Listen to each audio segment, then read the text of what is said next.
Opa! Estamos chegando, meu povo, minha pova. Mais um videozinho, o último vídeo do nosso semestre.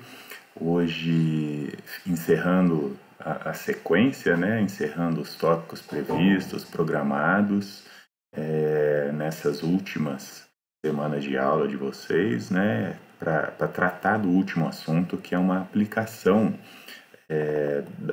dos últimos teoremas vistos, né? Junta Thevenin com Norton e dá uma esticadinha para fazer uma análise nesses circuitos que nós determinamos através desses dois procedimentos, né? Então a gente vai precisar, deixa eu abrir aqui o meu PowerPoint para vocês. A gente vai precisar começar olhando um resgate muito rápido, né, do que a gente viu nesse capítulo, que vocês devem estar lembrados. Nós começamos vendo uma interpretação do conceito de resistência equivalente de circuitos, de trechos de circuitos.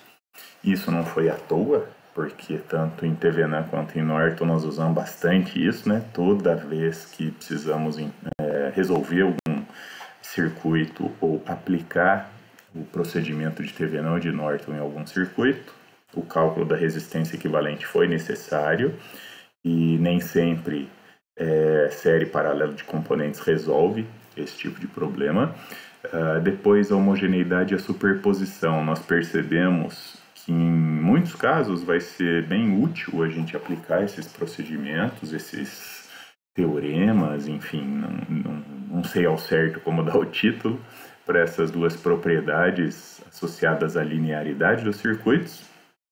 E, finalmente, falamos sobre os teoremas de Thevenin e Norton, né? Como a gente consegue chegar nos circuitos equivalentes de Thevenin e Norton.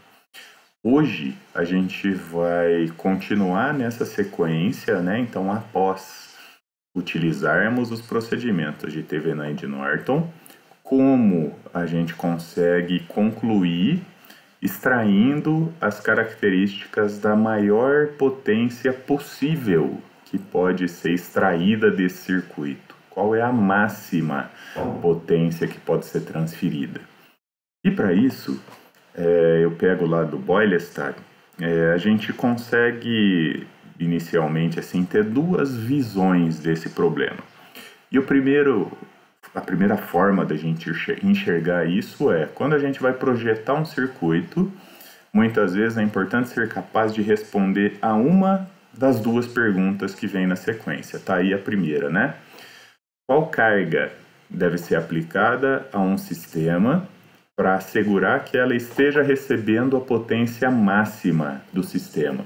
Trazendo aqui para a nossa realidade, eu poderia mudar essa frase, essa pergunta, né? Seria assim: qual a resistência deve ser aplicada a um determinado circuito para assegurar que ela esteja recebendo a potência máxima desse circuito? Então, em qualquer circuito, qual o valor da resistência que eu devo colocar para ser alimentada por esse circuito, de forma que o circuito forneça a máxima potência possível para essa resistência? Então, nós estamos querendo para uma situação onde a gente não conhece a resistência, a carga desse circuito, a gente quer conhecer essa carga. Por outro lado, quando a gente conhece a carga, quais condições devem ser impostas sobre a fonte ou sobre o restante do circuito para assegurar que essa fonte vá transferir a máxima potência disponível para essa carga. Então, duas visões diferentes trazidas aqui pelo slide do Boylestad, que são duas situações onde a gente pode aplicar essa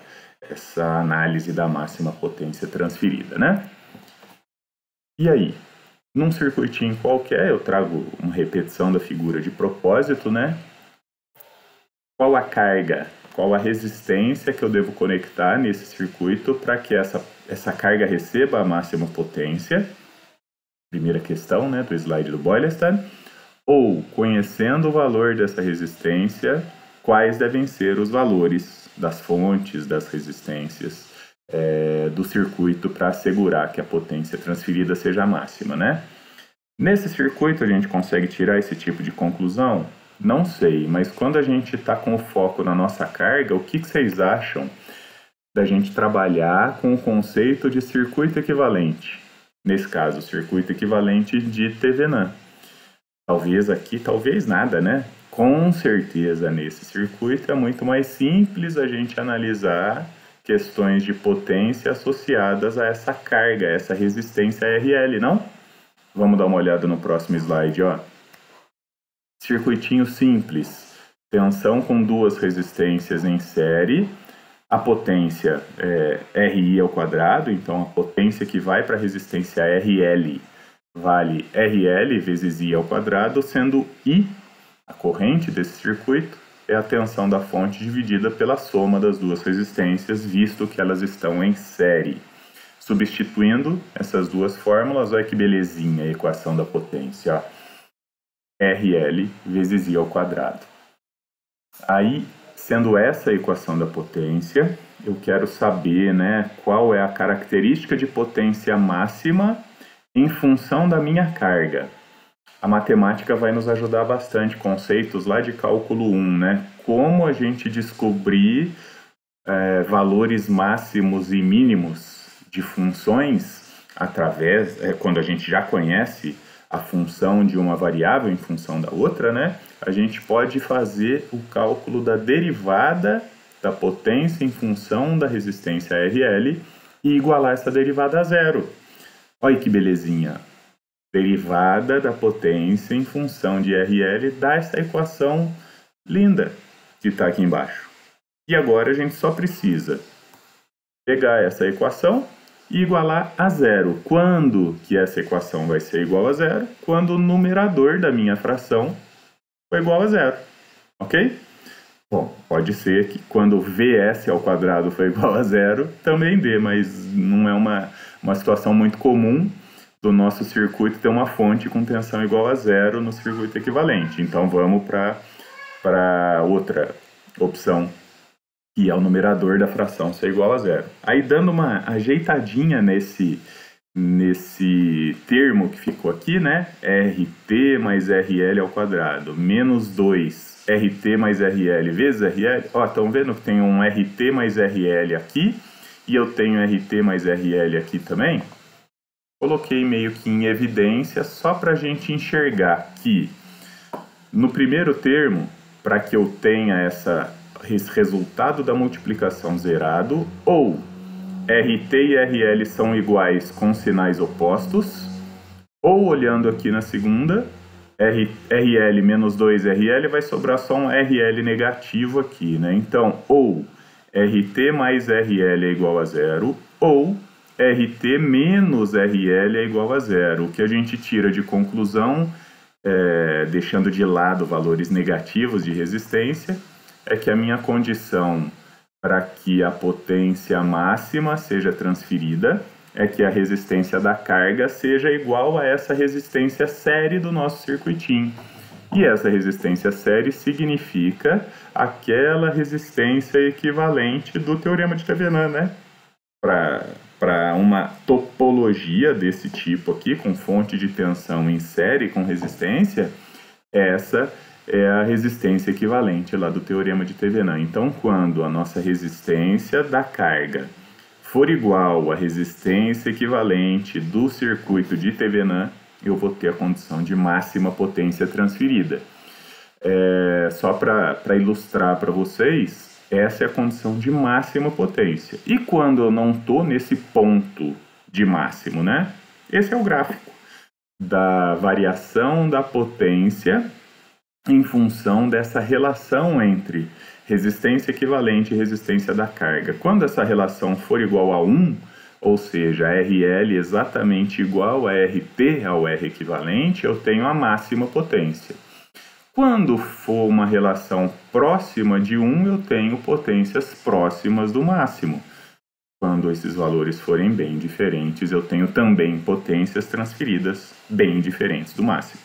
Ainda para situações práticas, né? Eu determino, sei lá, faço uma conta e determino uma resistência de 127,18K. Será que eu vou encontrar essa resistência de 127,18K para fazer a máxima potência? Dificilmente, né? A menos que a gente deu a mexidinha no bolso do Kazu, que tem componente de tudo que é jeito para resolver tudo que é problema dos nossos circuitos, né? Abração, professor Kazu.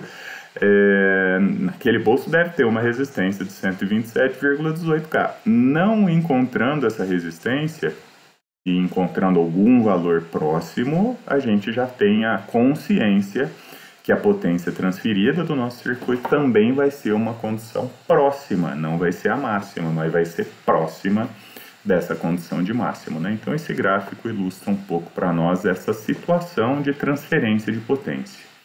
Cálculos teóricos, lógico, a gente vai determinar o ponto de inflexão da curva, né? Lá onde a derivada é igual a zero, onde a resistência equivalente do circuito de Thevenin ou de Norton, lógico, tem que ser igual a essa resistência da carga.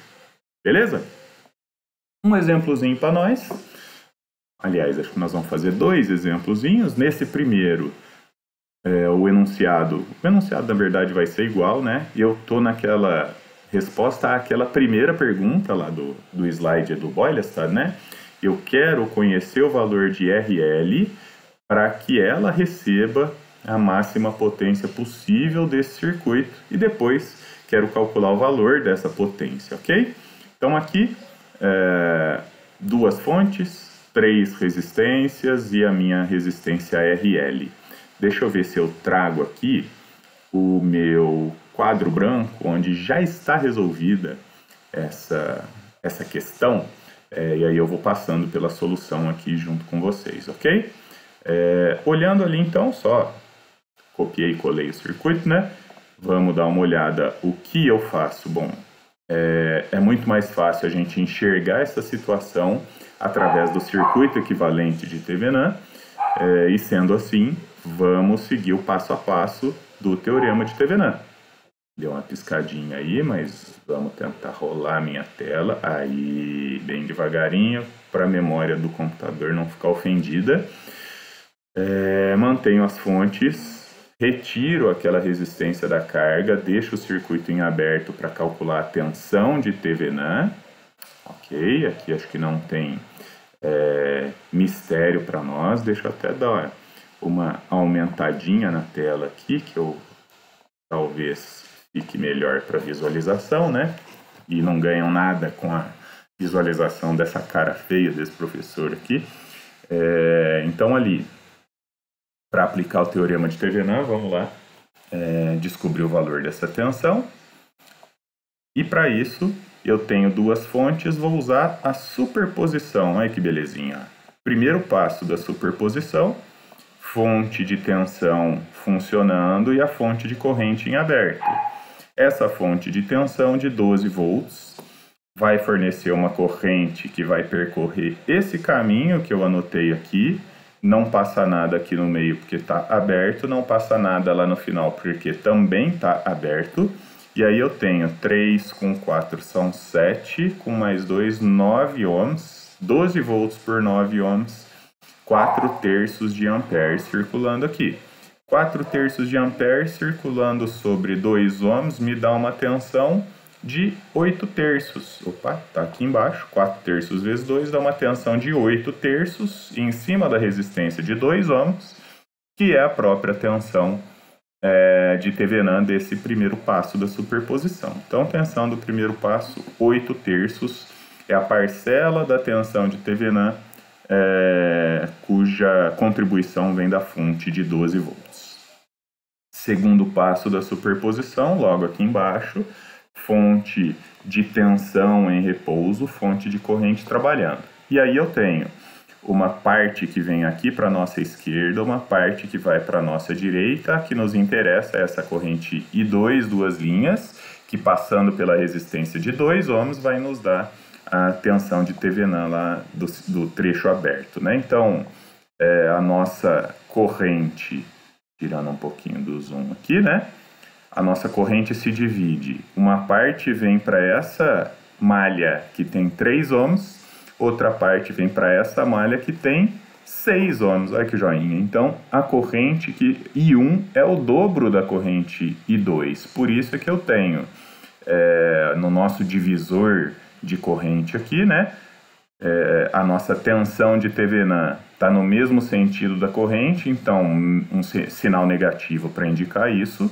2 vezes a corrente I2, porque eu tenho uma resistência de 2, e essa corrente I2 vai valer o valor final, que é o valor total, não o valor final, o valor total da fonte, que é de 2 amperes, se dividindo em 2 partes. A parte I2, que eu estou chamando aqui, vale a resistência oposta, que é a de 3 ohms, dividido pela soma de todas elas. Por isso é que essa tensão vale menos 4/3 de volts, ok? Somando as duas, se eu tinha 8/3 ali em cima, ó, 8/3 lá, menos 4/3 me sobra 4/3 como valor da fonte de Thevenin aqui nesse problema, ok? Fizemos a primeira parte, agora eu preciso da resistência equivalente que está aqui do lado. Para calcular a resistência equivalente, todas as fontes vão ser colocadas em repouso. Eu fico primeiro, vou me localizando no zoom aqui, gente. Eu fico primeiro com essa versão do circuito aqui de cima, né? Fonte de tensão é um curto, fonte de corrente é um circuito aberto. E olhando pelos terminais do início do teorema de Thevenin, eu quero 2 ohms em paralelo com esse trecho 3 em série com 4. Um redesenho aqui só para quem não conseguiu enxergar, essa é a nossa situação. Então 2 em paralelo com 7 vai dar, produto pela soma, 14 nonos de ohm de resistência equivalente. Então, com 4/3 de tensão e 14 nonos de resistência, esse é o nosso circuito equivalente, que a gente já sabe que a resistência para receber a máxima potência tem que ser igual à resistência equivalente de Thevenin. Então, o RL tem que valer 14 nonos. E para calcular essa potência máxima, lá, RL é igual a R equivalente, 14 nonos, e o valor da potência vale RL vezes I ao quadrado. I é a tensão da fonte dividida pela soma das duas resistências. As duas são iguais, né? Então 14 mais 14 vai dar 28 nonos. Esse é o valor da potência máxima que consegue ser transferida para esse circuito. 0,28 watts, 29 watts. Então, 290 miliwatts aproximadamente. Ok, gente? Voltando aqui para onde a gente estava, vendo a carinha do professor mais uma vez. Tudo certo? A gente tira para voltar lá nos nossos slides, esse é o primeiro exemplo. E no segundo, só para não deixar vocês muito frustrados... Opa, deixa eu voltar aqui só um minutinho. Aqui, esse foi o primeiro exemplo. Agora a gente vai para o segundo, que para não deixar vocês frustrados, eu joguei uma fonte controlada. Eu sei que vocês estão doidos para ver uma fonte controlada também. Lá no nosso quadro branco, deixa eu já me localizar aqui no quadrinho para ver onde é que está esse circuito. Só um minuto, pessoal. Eu estou me deslocando aqui, conforme vocês podem ver. Agora vocês podem ver, eu estou me deslocando para encontrar o circuito que está aqui em cima. Olha como é que fica rabiscada a lousa digital do professor. Então, trouxe o circuito também, já está resolvido. Para acelerar a nossa conversa aqui, com fonte controlada não muda nada. Eu vou aplicar de novo o teorema de Thevenin para descobrir o valor da fonte, valor da resistência equivalente, para que a gente possa determinar o valor dessa resistência da carga RL que receba a máxima potência desse circuito. Então, começando pelo valor da tensão, o que eu fiz aqui foi, primeiro, antes de sair calculando, tensão de Thevenin, que está nos terminais em aberto, não circula corrente nenhuma nessa resistência de 4K, né? Vamos aumentar de novo Opa! Agora sim, nós vamos aumentar a tela para vocês visualizarem melhor. Não passa corrente nenhuma nessa resistência de 4K, então o ponto A do terminal em aberto vem aqui para dentro do mesmo jeito que o ponto B, então a nossa tensão de Thevenin é a tensão calculada em cima dessa resistência de 2K. Como fazer isso? Bom, o circuito nos mostrou aqui em cima que desce pela resistência de 2K a corrente IX. Então a tensão de Thevenin é 2K vezes IX, como eu apontei aqui do lado direito. Mas quanto vale IX? Enfim, vamos lá ver o que a gente consegue descobrir. Bom, se IX é a corrente que desce aqui, ela não pode vir para a direita, nem lá em cima, nem aqui embaixo. Então IX é uma corrente que passa lá em cima pela fonte de tensão controlada, desce pela resistência e volta chegando nesse nozinho aqui de baixo, que é de onde sai uma corrente de 4 mili. Então, se eu tenho 4 mili nesse ramo central e X indo para o lado direito, para a esquerda vai sobrar 4 mili menos IX passando por essas duas resistências. Já conheço mais ou menos o valor das correntes que passam em cada componente, eu posso aplicar a lei de Kirchhoff nessa malha externa, que é exatamente essa equação verdinha aqui. Apliquei essa lei de Kirchhoff, a queda na tensão de 3K, a queda na de 1K, a tensão da fonte e, de novo, a tensão em cima da resistência, que é a própria tensão de Thevenin, né? 4 parcelinhas de queda de tensão, chegando num resultado que o IX vale 4 mili. Coincidência só, tá, gente? Então, 4 mili a fonte de corrente fornece 4 mili. Parece que toda ela vem para esse lado direito, não passa nada pelo lado esquerdo em função dessa fonte controlada, ok? E aí, com esses 4 mili, a nossa tensão de Thevenin equacionada ali em cima vale 8 volts. Tranquilo, né? Bom, depois de pronto, fica tranquilo. A resistência equivalente, de novo, tendo uma fonte controlada, eu enfio uma fonte genérica de valor E, que passa uma corrente I. Resultado da razão entre E e I vai me dar o valor dessa resistência equivalente vista pelos terminais AB, né? Aqui a resistência equivalente. Então, lei de Kirchhoff na malha A, que tem, de novo, olhando lá no circuito, né? IX descendo pela resistência e saindo da fonte, elas duas se juntam e passa para o lado esquerdo aqui embaixo, I mais IX, tanto aqui quanto lá em cima, né? Como eu tenho um circuito aberto, ela passa pelas resistências, por esse caminho externo, resistências de 3K e 1K. Quando eu aplico essas duas leis de Kirchhoff, nessas duas malhazinhas, né? Equação para A e para B, né? Tirando um pouquinho de zoom para que consigam numa mesma tela ver as equações e o circuito. O que eu fiz aqui? Manipulando essas equações, eu descobri, manipulando a segunda equação, eu descubro que IX vale menos I, levo de volta para a equação A, lá em cima, e aqui eu desenvolvi essa equação A com IX sendo substituído por menos I, dando uma tensão E igual a 6.000 vezes I. 6.000 vezes I, eu substituo na minha equação da resistência equivalente, dividido pela corrente I, acho a resistência equivalente de 6K, vista pela fonte genérica, ou seja, é a resistência do circuito sem a fonte independente, colocando a fonte independente em repouso aqui no meio e com a fonte controlada funcionando lá. Esse é um dos procedimentos, né? Então tivemos tensão de 8 volts, resistência equivalente de 6K, que tem que ser igual à resistência da carga para que eu tenha a máxima potência, RL de 6K vezes 8 volts dividido pelas duas resistências, que é o valor da corrente, né, A ao quadrado. Então RL vezes I ao quadrado vai me dar 2,67 miliwatts. Olha que belezinha de exercício.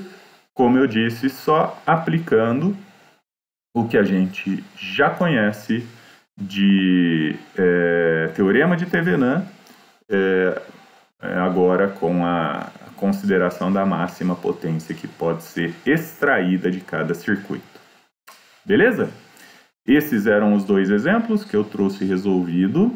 Fiquem espertos lá no Siga, porque eu vou propor hoje também os últimos exercícios, a nossa última tarefa para vocês me entregarem a semana que vem. Beleza? E assim eu espero vocês no nosso próximo encontro síncrono para a gente fazer as nossas despedidas.